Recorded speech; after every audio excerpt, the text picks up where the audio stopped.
Shalom, salam sejahtera bagi kita semuanya. Kembali lagi dengan saya, Milenias Jandikana Barus, dan tetap di Victory TV Channel.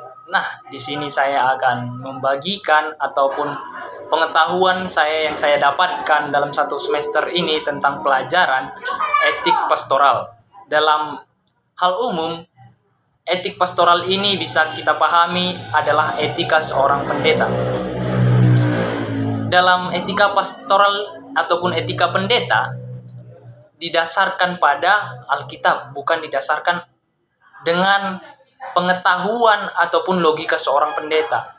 Karena etika pastoral ini memang harus melalui Alkitab, dikarenakan melayani jemaat, bukan melalui Alkitab, karena kita adalah hamba Tuhan, utusan Tuhan, yaitu untuk memimpin jemaat kita.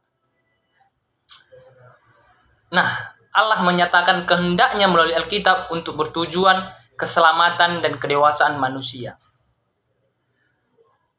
Nah, di sini juga dikatakan kependetaan ataupun pendeta harus menunjukkan karakter Kristus dalam kepemimpinannya. Adapun etik pastoral ataupun etika seorang pendeta harus memiliki komitmen pribadi sebagai penjabat gereja, mengasihi jemaat Tuhan, lalu mengasihi keluarga, jujur dalam penggunaan uang dan tidak berpolitik. Di sini saya bisa sampaikan juga kita harus mengasihi jemaat Tuhan tersebut, lalu mengasihi keluarga. Di sini dikatakan saat kita dalam memimpin jemaat, bukan saja kita melakukan etik ini dalam pelayanan kita terhadap jemaat, tapi juga etika kita dalam berkeluarga. Bagaimana kita mengasihi anak kita, memperlakukan orang tua kita ataupun istri kita. Lalu dan kita juga harus jujur dalam penggunaan uang, seperti perpuluhan. Kita tidak boleh mempermainkan hal itu karena itu adalah milik Tuhan. Nah, di sini juga dikatakan seorang pendeta tidak boleh berpolitik. Contohnya, ketika saya menjadi seorang pendeta nantinya, saya ikut dalam politik di suatu daerah, itu sangat tidak baik dan tidak boleh sebenarnya dalam etik pastoral. Nah, jadi di sini juga pendeta harus bertanggung jawab atas segala tindakan dan ucapannya. Di sini dikatakan tidak boleh asal berbicara, dan juga kita dapat mengetahui apa saja yang kita pelajari di etik pastoral ini. Nah, di sini juga saya ingin menyampaikan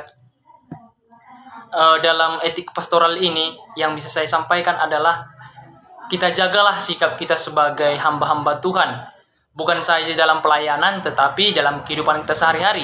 Banyak orang di luar sana yang menilai kita bukan hanya dalam pelayanan tetapi di luar dalam pelayanan. Dan juga saya ingin menyampaikan, biarlah cita-cita kita menjadi seorang pendeta ini bukan hanya sekedar pendeta, tetapi sebagai pelayan. Jadi dimanapun kita nanti ditempatkan, di perkotaan, di pedesaan, anggaplah itu sebagai pelayanan. Lalu di sini juga saya ingin membagikan yang saya dapatkan adalah janganlah kita membeda-bedakan orang dalam pelayanan. Misalnya dia kaya, dia saja yang saya layani, tetapi yang miskin tidak saya layani. Itu adalah salah. Jadi di sini kita tidak boleh membedakan kasta, ras, budaya. Dia walaupun dia miskin, mau dia kaya, mau dia orang Batak, mau dia orang Chinese, mau dia orang Jawa, itu tetap sama kita layani. Jadi mungkin ini saja yang bisa saya sampaikan dalam pelajaran etika pastoral yang bisa saya dapat. Terima kasih.